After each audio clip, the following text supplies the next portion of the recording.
Hey guys, how you going? Alright, moving on to the next fact. Alright, next fact. Teachings of their existence must be preserved. I repeat, must be preserved. People have died for knowing the truth about them. Their lives and their sacrifices must not be in vain.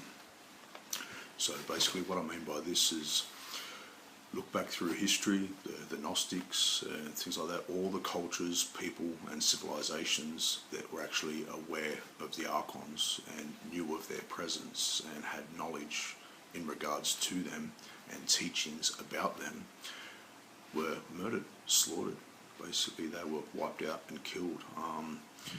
These people paid the ultimate price for knowing the truth, and I feel personally, that we need to preserve all knowledge and information and understanding about the Archons for the sake of, their sacrifice.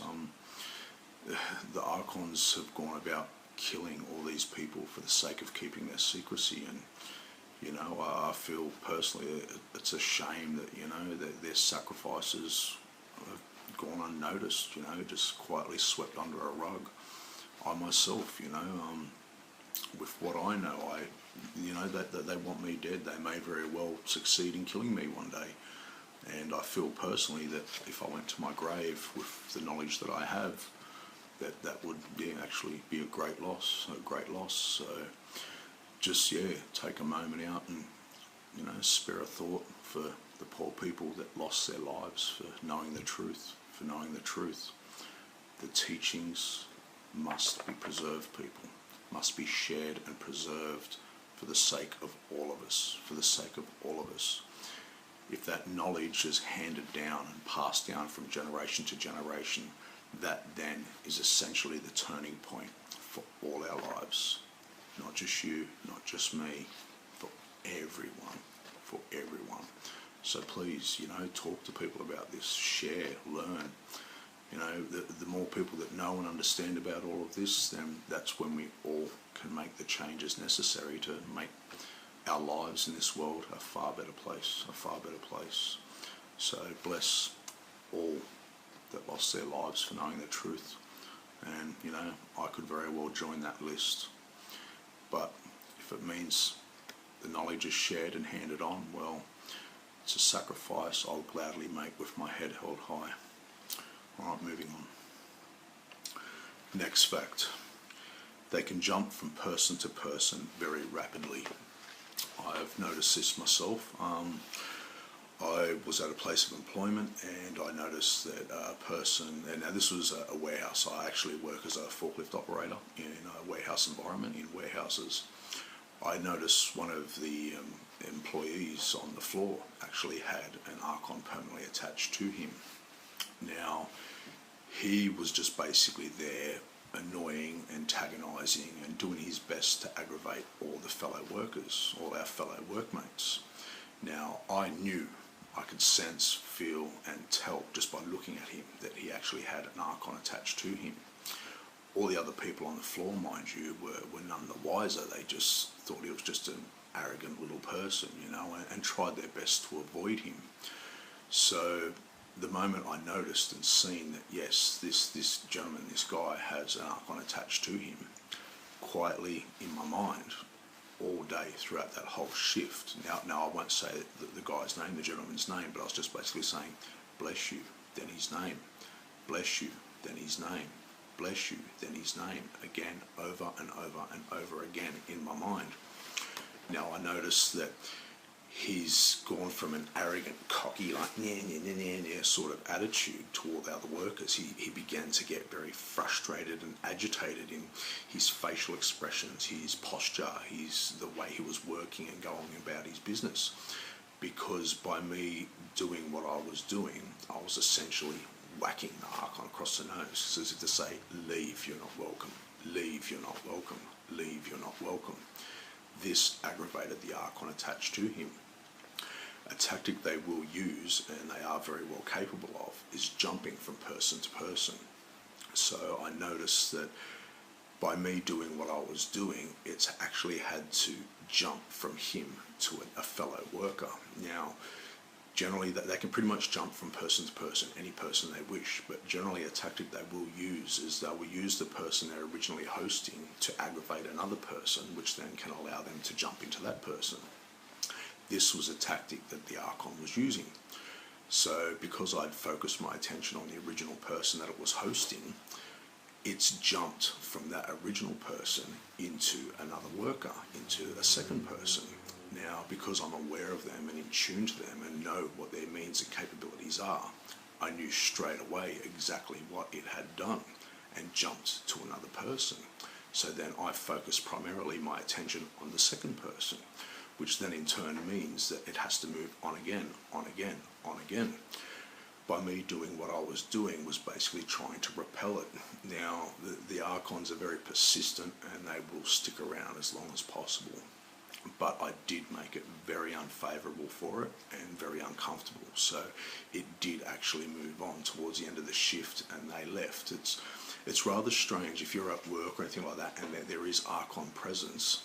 It's almost like a chaotic energy going on around your workforce, around the work. Yeah, it's very hard to explain, but it is there. It's like a chaotic energy. You can just feel it. It's all happening and going on. And the moment you actually repel them, it's almost like a calm comes over the air or the energy within that environment you're placed in. Something to keep an eye out for and be aware of. You may very well notice it yourself. So by doing what I was doing to repel it, when it actually did leave, it was like a calm fell over the people and they all relaxed and become happy again. So something to keep an eye out for. But yeah, in regards to them from jumping from person to person to person, they can do it remarkably quick, very rapid, and yeah, it's something they are capable of doing. All right, moving on to the next fact. All right, next fact. They will use telepathic attacks and insults upon you. Now, I know this sounds amazing, but yes, they can telepathically attack you. They do it to me pretty much on a daily basis, very regularly. What I mean by this is pretty much certain things I'll do is I'll just be thinking in my mind just certain things that bring me joy, or a funny thing, or just a certain thing that sort of makes me laugh or I smile about and that.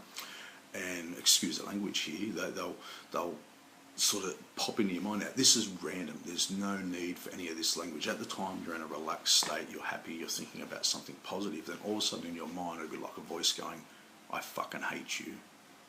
And you stop and think to yourself, like, that was so out of line. Like, I was not in a negative mind state. I wasn't, thinking negative thoughts. And then all of a sudden it's like this pops into your mind. This is the Archons using it like a telepathic attack upon you. I've also noticed too when I'll be talking to someone. Now, just so I'm talking to a gentleman, a man, right? Now, he could be a little bit chubby or a little bit overweight, or jolly if you want to use a friendlier term for being a little bit larger. Now, I'm having a genuine conversation with this person. I enjoy their company. He's a very charming, nice, happy-go-lucky person. I'm enjoying having a chat.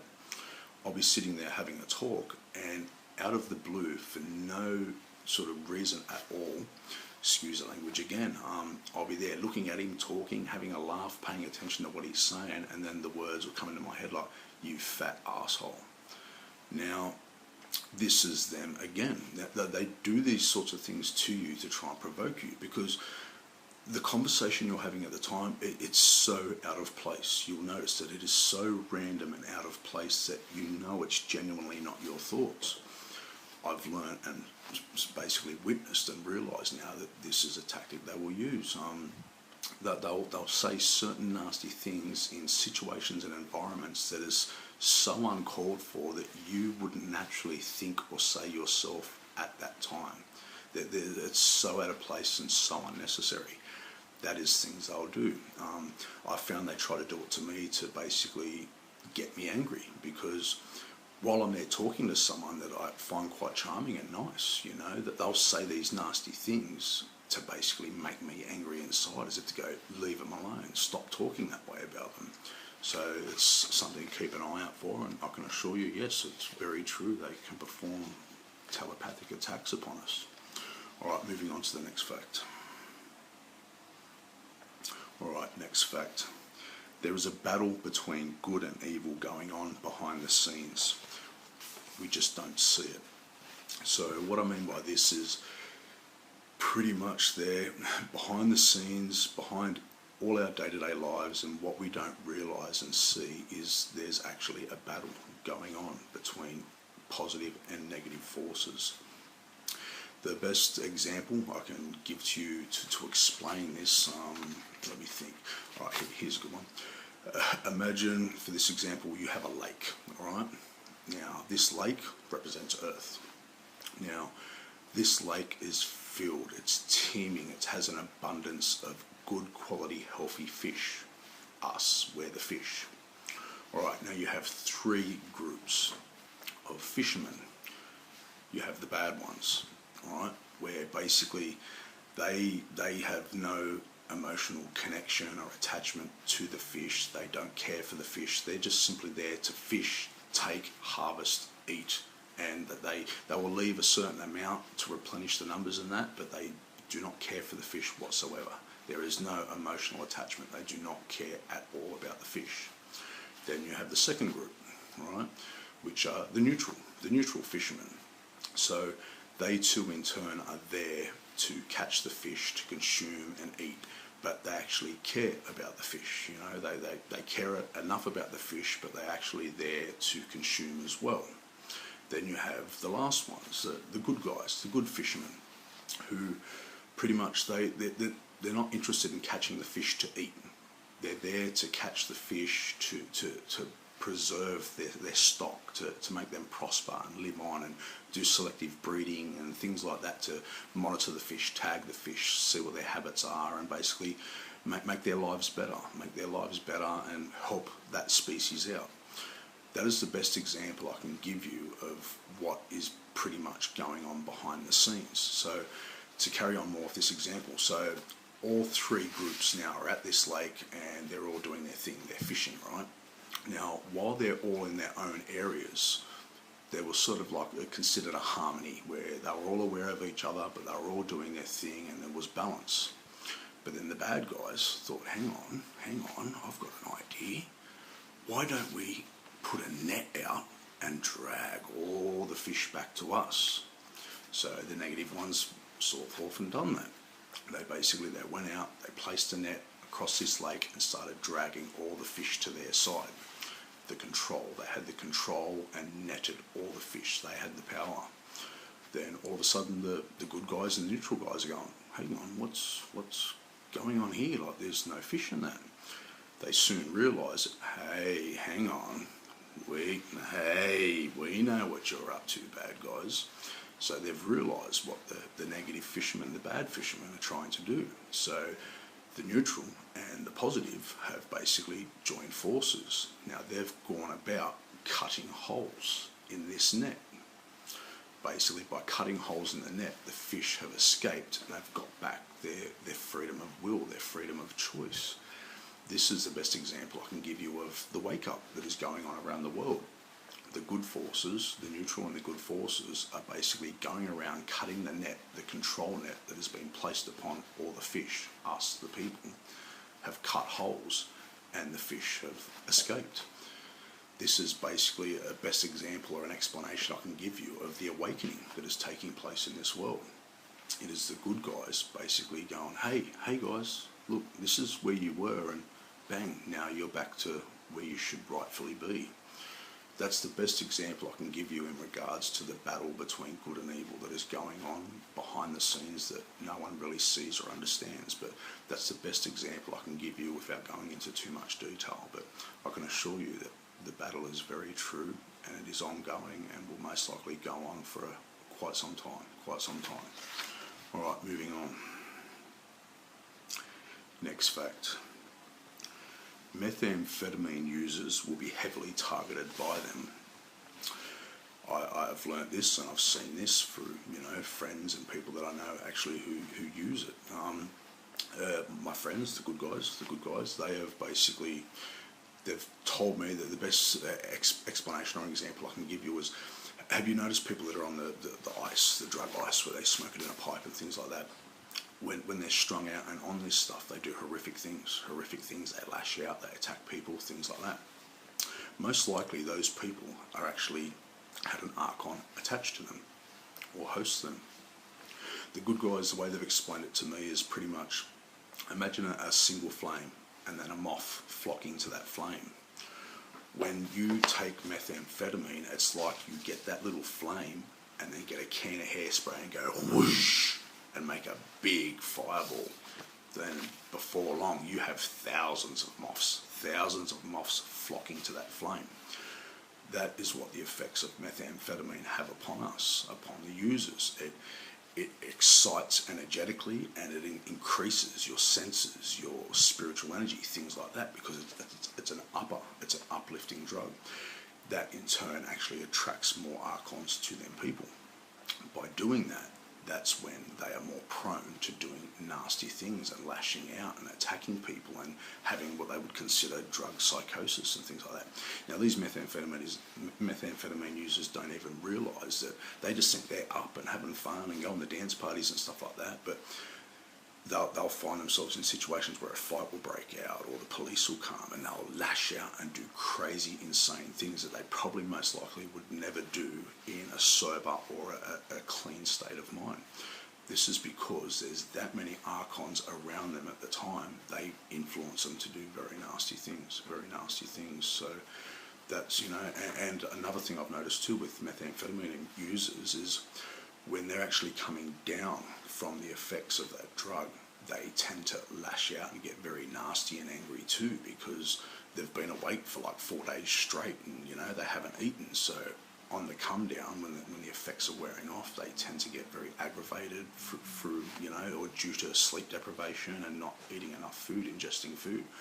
This too is another good reason for the Archons to hang around these people, is because they feed on that negativity that person's experiencing at that time. Alright, moving on to the next fact. Alright, next fact.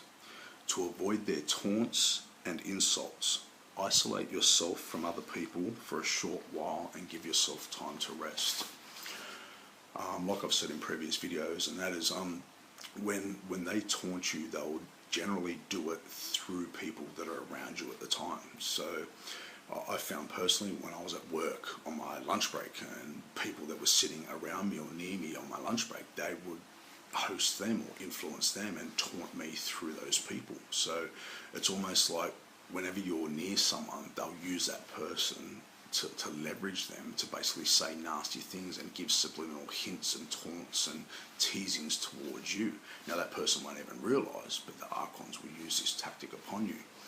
I found personally when it got too much at times where I could ignore it to the best of my ability, but when it got to a point where they were just constantly at me through people around me, I found sometimes the best thing for me to do was to isolate myself. And not indefinitely, mind you, but when you're feeling a bit run down and taunted, it's not nice being harassed and taunted and teased pretty much constantly 24/7. So a good little thing to do is basically isolate yourself.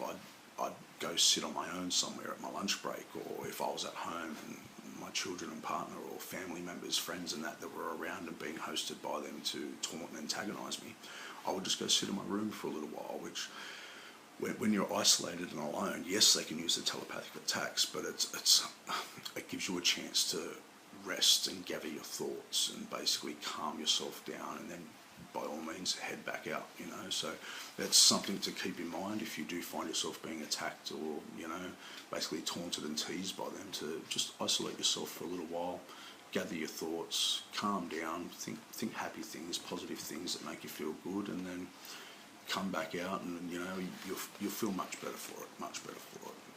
Right, moving on to the next fact. Okay. This one's interesting. They will use childlike tactics upon you.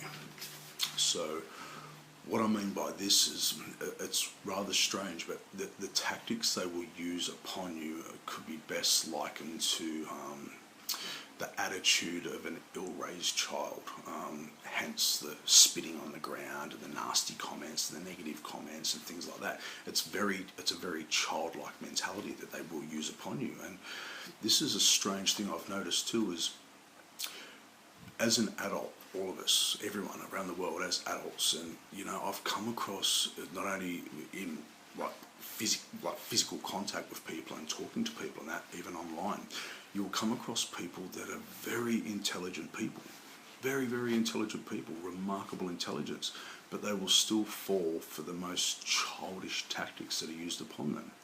Even I myself. So, and this is a tactic they will use. It's that arrogant spit on the ground, then tit for tat, tit for tat. So imagine two children fighting over a piece of Lego, and then one will go, "Ah, oh, you're a big poo-poo head," and the other one will go, "Ah, oh, you smell, you're ugly," and this is, it amazes me actually, to be honest, is you go online and you look in chat rooms, forums, things like that, people where you can tell by their words they're clearly intelligent people, but they fall for the most childish tactics that are performed upon them.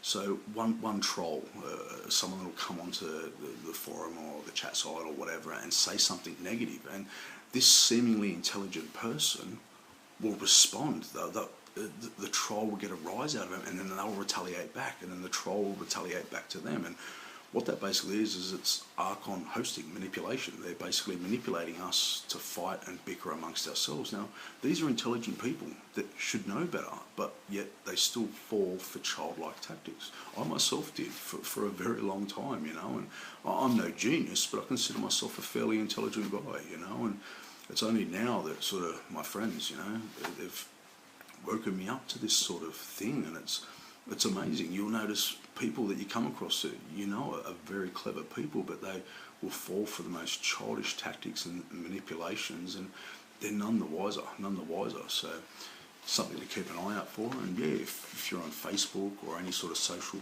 network or media, basically don't feed into it. You're going to have these people that they call trolls and that are there to deliberately start and cause conflict and dramas. Most likely are doing so under Archon influence, under Archon hosting. But yes, they will use childlike tactics. And, you know, I've got to be honest, I can understand why they despise us at times, because we're supposed to be intelligent and we fall for the silliest childish tactics. And we all do. I myself have, and I'm sure you have too at one point in your life.